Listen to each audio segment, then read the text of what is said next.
What's the impact, I thought, when the majority of our days, our lives, is just spent watching actors acting like other people. You're watching people lie about being something that they're not. Yeah. And you're watching people online, like on YouTube and on Instagram and stuff, especially now that X, you're getting paid to tweet anything if you are verified, I assume. You're creating engagement, you get paid for it. Then you're just watching people just say stuff for attention so that they can get money. Yeah.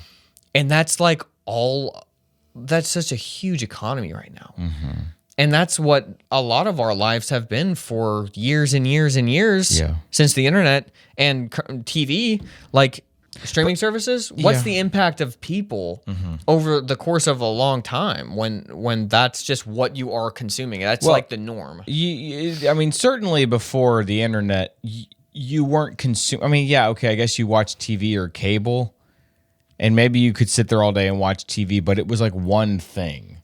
Yeah. You know, you had one option. It was the television. Now there's just like 1,000, like your phone screen or computer screen, and there's 1,000 different things to choose from there. I think that's done like just an incredible amount of damage. Yeah. That you can't even begin to parse through. Like, and especially for kids growing up now, seeing your parents just constantly intaking stuff and not outpouring much, not really knowing their neighbors.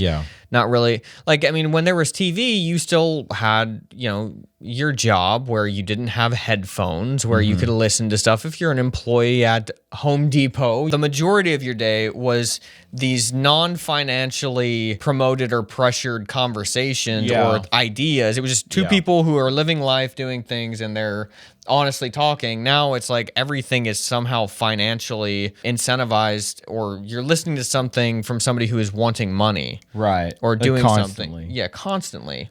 Like it takes up the majority of your day, because if you're not just sitting and like, you don't ever just sit and look outside like you used to. You're always listening to something. You're always watching something. It's always somebody trying to get your attention. And it's normally a bunch of, what people really like to watch, is like just shows, TV shows or Netflix shows or whatever. Just fake people doing fake things. And it's like, it's just, I really wonder if it just completely just destroys the fabric of society, really. I was talking to Kelly the other day about the current state of YouTube and our videos, and just kind of I was expressing some kind of discouragement and frustration to her. I was like, I think that there's just so much stuff on YouTube now that we kind of came up in a time where there wasn't as much stuff on YouTube. So it was a lot easier for our videos to kind of get spread around and go viral. And that's harder now. And so I was like, I just don't, I feel like a lot of times we're doing content that would get spread around, but it doesn't anymore. That's a frustrating situation. And Kelly said, I think part of it is that you guys, I mean, Jordan a little bit more so, obviously, because I don't have any, but even still, we don't really have like a social media presence. Yeah. And it was honestly a little bit encouraging to me, because I was like, I mean, if I knew that would work, if I knew that's what it took, I don't think I would do it. Yeah, I've had a lot of people reach out to me who do meme pages and stuff like that, and they're like, "Man, you guys need to have like a Blime account, Instagram account, where you kind of like make content where it's like these meme content, like we watched the church Chad guy, like stuff like that, where we make." Yeah.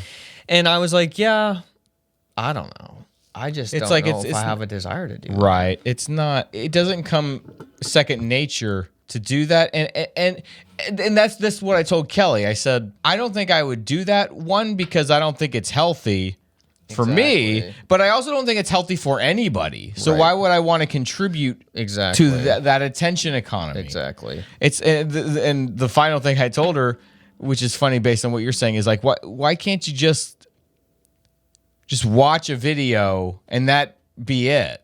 You just enjoy a video and then just move on with your day. It doesn't have, because Kelly's point was, well, you follow a creator and they'll like say, hey, I got this new video out and I'm doing this. I'm like, what would I even do? Like, I'm either I'm either editing or I'm playing with the kids. Yeah. Exactly. So I'm going to be holding the kids. All right, now cry. You know, like that crazy clip exactly. we watched. That's like, what I'm saying. Trying to get them to perform in front of a camera. Yeah. Like these sick, perverted parents. Yeah, I know what you mean. That's always, whenever I talk to Sarah about stuff like that, I know that's like the answer is to make a more of a presence in other places. That's how. That's almost just how you have to do it. You want to be in people's feeds constantly, right? So that they are constantly thinking about you. And I'm just like, I don't want people always thinking about me.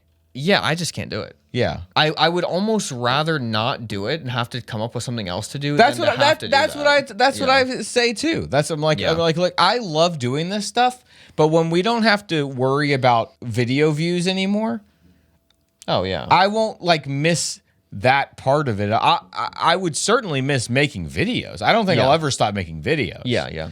But the YouTube part of it, yeah, I won't miss that hustle and bustle like one bit. Yeah, at all. And it was different again back when we were first starting. It was different because people didn't spend their lives on YouTube. That was just kind of starting, but it was weird if somebody was just watching YouTube constantly. It was like, we're doing school, like what's going on here? Yeah, distracting you with videos. It's like that wasn't happening very often. Maybe like one person was doing that, and everybody else was trying to like be productive in their lives.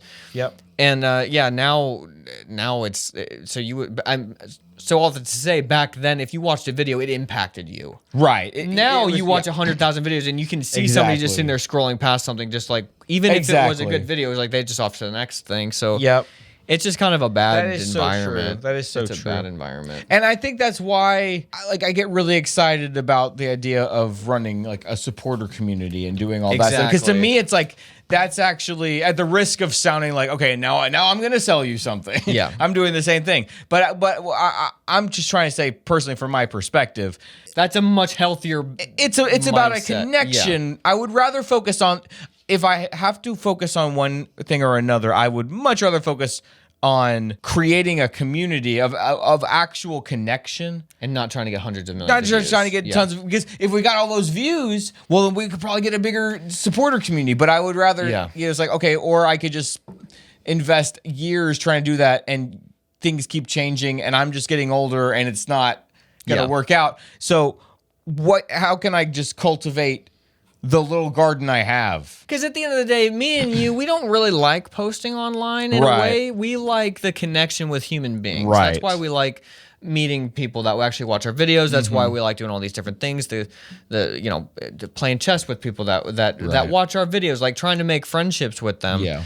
I mean, some of my best friends to this day are people that started off from watching our videos, and now it's like weird. That's like what we got friends because you watched our videos. That's so 10 years ago. Those are the people on a daily basis I probably chat with the most. Yeah. And so we're kind of trying to go back in some way. Yeah, we're trying to go back to where it's like that connection, and everybody would say this, that YouTube back in the day was more connection based. Yeah. It's not like that anymore. Based. Yeah, it's not like that anymore. Right. And everybody would say that. Right. So we're trying to do both in some way. Make YouTube videos, but try and get it off of there to actually have the connection in the community. Yeah. Which is difficult to do these days. Right. It's different. Yeah. And, a lot of it is just that there's so much content now. Like, I get from YouTube's perspective, like, what are they supposed to do? There's so much stuff being uploaded. How do they possibly? That's why they say you need to niche down and just do one thing over and over and over again. You'll see the same person cooking the same mushrooms in the same way every single day on Instagram. Then you're just gonna go crazy. Exactly. Like, what are you, just a little cog in the machine? Like this. I just do this thing over and over and over. Yeah, I mean, how is that sustainable? I think that's what I'm saying. Like, how is that sustainable over the course of 10 years? It's not. And God forbid you ever change what you're doing. Right, you just turn into a slave. Yeah, you literally turn into a slave to the algorithm. Yeah, and you can't stop because you don't want to lose the money or the followers. You don't want to lose your 50, 60,000 followers. It's just a terrible. It really is not healthy. No, at all. It really isn't. We're all slaves to. It's crazy. Yeah, it's like this weird spot of feeling incredibly blessed to get to do what you do, but also sort of recognizing that you are navigating a very, very unhealthy situation and trying to find the healthiest way to navigate it. Exactly. It is very interesting.